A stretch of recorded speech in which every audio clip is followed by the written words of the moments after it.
Welcome to Conversations. I'm Muqtadar Khan, your host, and today I'm going to talk to you about Kashmir. It is one of the most beautiful places on earth. I've had the good fortune of visiting Kashmir when I was a young man. I visited Kashmir in 1986 as a second year engineering student with actually, after my third year with some of my best friends, and we went on a summer vacation to Kashmir. I was just unbelievably blown away by how beautiful Kashmir was and how wonderful the people of Kashmir that we interacted with. Uh, so today I'm going to talk a little bit about the possibility of Kashmir becoming a state again. And Rahul Gandhi, who's the leader of the opposition in the Lok Sabha, and Kharge, who is president of the Indian National Congress, as well as the opposition leader in Rajya Sabha, have together written a letter to Prime Minister Modi, reminding him of his promise to restore the statehood of Kashmir. And a few days before the monsoon season of the parliament, I think it begins on July 21st, so about 3 to 4 days from now.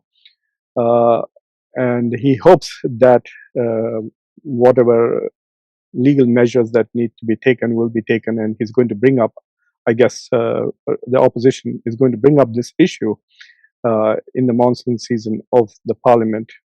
So the letter has obviously created a lot of noise because it is quite possible that the BJP government was already thinking of restoring some kind of self-rule or some kind of statehood to Kashmir in this parliamentary session. And there are some political analysts who watch Indian politics very closely, domestic politics. They are suggesting that perhaps the Congress has preempted the Modi government, the surprise that they were going to bring in this parliamentary session by essentially writing this letter and demanding that the statehood of Kashmir be restored, as it was promised by Modi and his government in the past. Well, regardless of that, let's talk about what happened, what it means, what the political implications are. Why is it important for territories to become states and have statehood? And so a little bit of review of the Indian Constitution also. But to give you a quick historical background, Kashmir enjoyed a special status for most of its history as a state in India, and its accession to India was based on especially unique circumstances which were enshrined in the Indian Constitution in Article 370 and 35A. And in 2019, the BJP government essentially revoked the special status of Kashmir and made it essentially a union territory and directly under the control of the central government. But even at that time, the BJP government was promising that this was a temporary measure and that statehood will be restored to Kashmir very, very quickly. The Kashmiris are now at the bottom of their aspirational ladder. For a lot of Kashmiris, their highest aspiration was to become an independent country.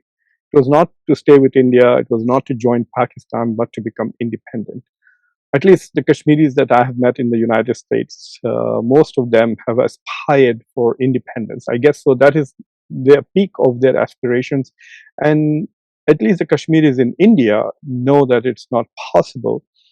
So their next best situation was enjoying the privileges that they got as a special state of the Indian Union, thanks to Article 370.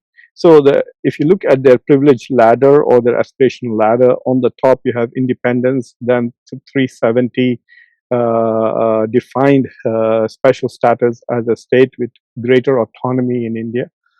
And then the third state is a normal state like any other state of India. And number 4 is the Union Territory.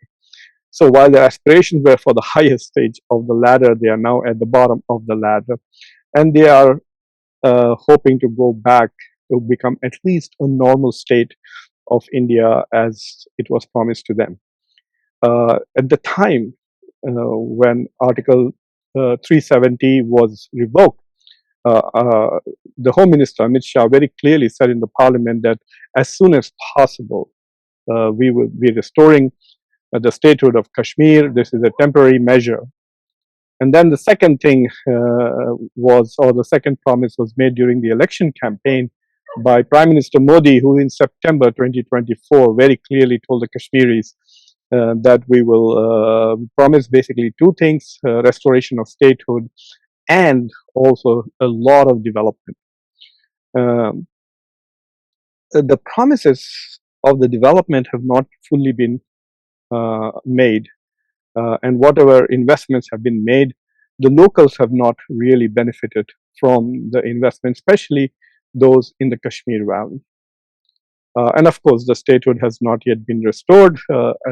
In 2023, the Indian Supreme Court also suggested that statehood should be restored as early as possible, at the earliest.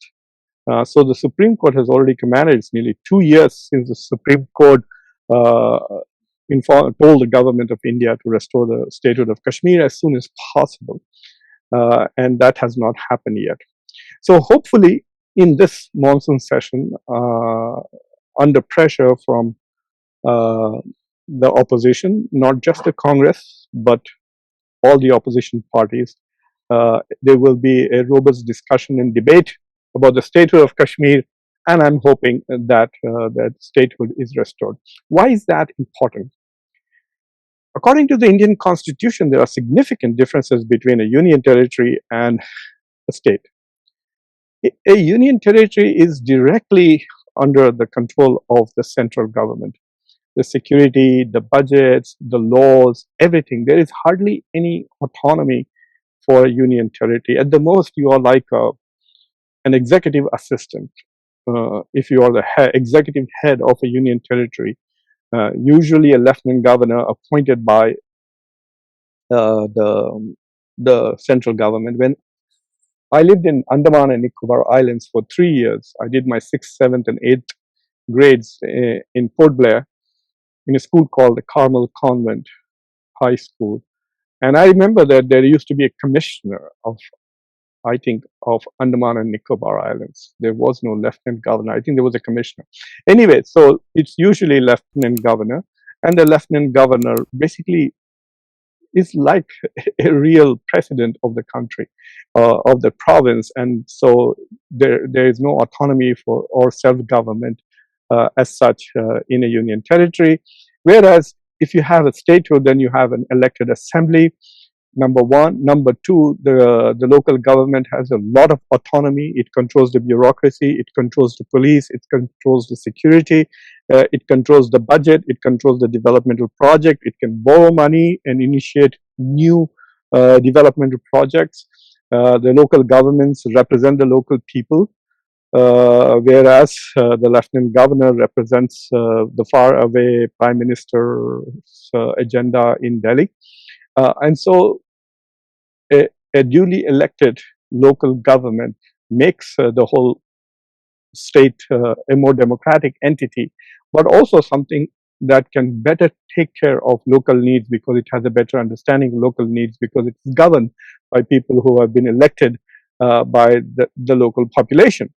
So this is very important. The bureaucracy is controlled, the security, the police force, the laws that are made, most of them are also made in the local assembly.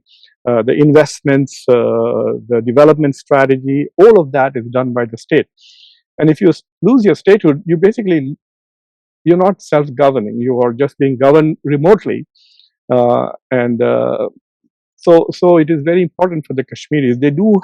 They have had an election in 2024, which the National Conference JKNC, the Jammu and Kashmir National Conference, under Umar Abdullah won in 2024.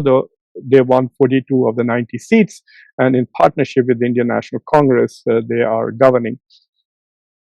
But they have no authority, no power. And during the course of this conversation, I will talk about one important event that just happened, which illustrates how little power the local government has. Uh, so the promises have been made for development as well as restoration of statehood, which has not been fulfilled. It's over 5 years or nearly 5 years now. There was this perception that because the central government is now in charge of security and the police and everything else, there will be genuine progress and there will be safety. But as you all recall, the Pahalgam tragedy and horrible terrorist attack in Pahalgam happened under Prime Minister Modi's watch. There was an intelligence failure, there was a security failure, and the failure continues to this day. Those terrorists, unfortunately, who took 26 innocent lives in April of this year are still at large, and they have not been apprehended or brought to justice. The government has identified about 14 terrorists, they say, who help foreign terrorist groups. Of them, 3 have been killed and 11 are also still at large. So the central government's claim to provide security and safety does not look really bulletproof at the moment. To give you an example of how, shall we say, powerless the local government is something that happened just last week. On July 13th, 1931, 21 Kashmiris were killed by the soldiers of Hari Singh, and this day, that was in 1931, nearly 100 years ago, and that day is important in the memory of Kashmiris, and they celebrate it or commemorate it as the Yom al-Shuhada, or the Martyrs' Day, and it's called, I think, Yom al-Shuhada Kashmiri. So it is Kashmiri Martyrs' Day. And so people generally just go to the graveyard and pray at the graves of the 21 people, civilians who were killed by soldiers of the King Hari Singh. It's a small dua. Basically, you go there and you recite the first chapter of the Quran, Surah Fatiha, and then you pray to God that their sins be forgiven and that they be received and sent to the highest echelons of heaven, Jannat al-Firdaus. So we pray that, Ya Allah, inko Jannat al-Firdaus ada kare. So we pray that God grant them Jannat al-Firdaus, or the highest level of the heaven. But this time, the BJP appointed Lieutenant Governor put all the political leaders of Kashmir, including the Chief Minister Umar Abdullah, under kind of house arrest. They were not allowed to leave their home and go to the grave and pray. So on July 14th, the Chief Minister is seen actually escaping from his house, going to the graveyard, jumping over the fence, and then going inside and praying. And you can see from this photograph the prayers that they have offered. His father is also with him at the moment. This is what they were trying to stop. For what purpose? This used to be a holiday. Now the government of BJP is basically attacking the history, the values, and the memory of the local population of Kashmir. That is why they need autonomy. Right now they feel as if they are under foreign occupation, where even their chief minister, elected chief minister, according to the Indian constitution, according to an election held by the Indian government, cannot go to a graveyard and pray for those who died decades ago. And so that is why it's very important that the Kashmiris get their statehood. So right now, the agenda seems to be to whatever the BJP agenda has, and apparently there's no clarity on what they want. They want normalization. This is not normalization. This is not normalization. One of the disadvantages of not being a state is you don't have proper representation even in the parliament. So right now, all the seats of the Rajya Sabha that would have otherwise represented Jammu and Kashmir are vacant. There is one guy who's been appointed. I don't remember what his name was. His name is Ghulam something. He was also part of the delegation that went out to the rest of the world along with Shashi Tharoor and others to advocate. But he's the Secretary General of BJP right there, and so the BJP leader, political leader of Kashmir, is in the Rajya Sabha, nominated, not elected by the legislature. So the states and its interests are not even represented in the parliament. So the state continues to be at a tremendous disadvantage. You have a fake democracy where you have had elections, you have a chief minister, you have a cabinet, but they have absolutely no authority to govern, to plan, to develop, to borrow, to invest, to rule, to make laws, things that governments do in ordinary states in India, in Kerala, in Tamil Nadu, in Gujarat, in Madhya Pradesh, in Chhattisgarh, Telangana. None of those privileges are available to Kashmiris. If the Indian government wants to send a signal to the rest of the world that Kashmir has been normalized, then restoring statehood and giving the government of Kashmir the powers and authorities that the Indian constitution invests in the chief minister and his cabinet and his government in every state, and allow them to govern. That would be normalization. So I hope that the forthcoming session of Parliament will go forward and restore the statehood of Kashmir. And those people, those Kashmiris who have suffered because of the retaliation from Pakistan during Operation Sindoor, where a lot of people's houses were destroyed, about 17 civilians were killed in the Poonch area. They seem to feel as if they are neglected and nobody's taking care of them. I hope that the government will also pay attention to their needs. The local government cannot do anything because, as I said, they have no authority. Everything is in the hands of the lieutenant governor appointed by the Bharatiya Janata Party. And so I hope that some comfort and some justice and some confidence in India and in India's democracy is restored among Kashmiris. And the best way to do that is to give them their statehood and give them the autonomy to govern themselves. So I hope that this conversation sheds some light on the situation in Kashmir. And I hope that you found it interesting, thought-provoking. So share this video with your socio-political network, like this video, press the bell icon, and of course, subscribe to Conversations. Until next time, I'm your host, Muqtadar Khan. Take care.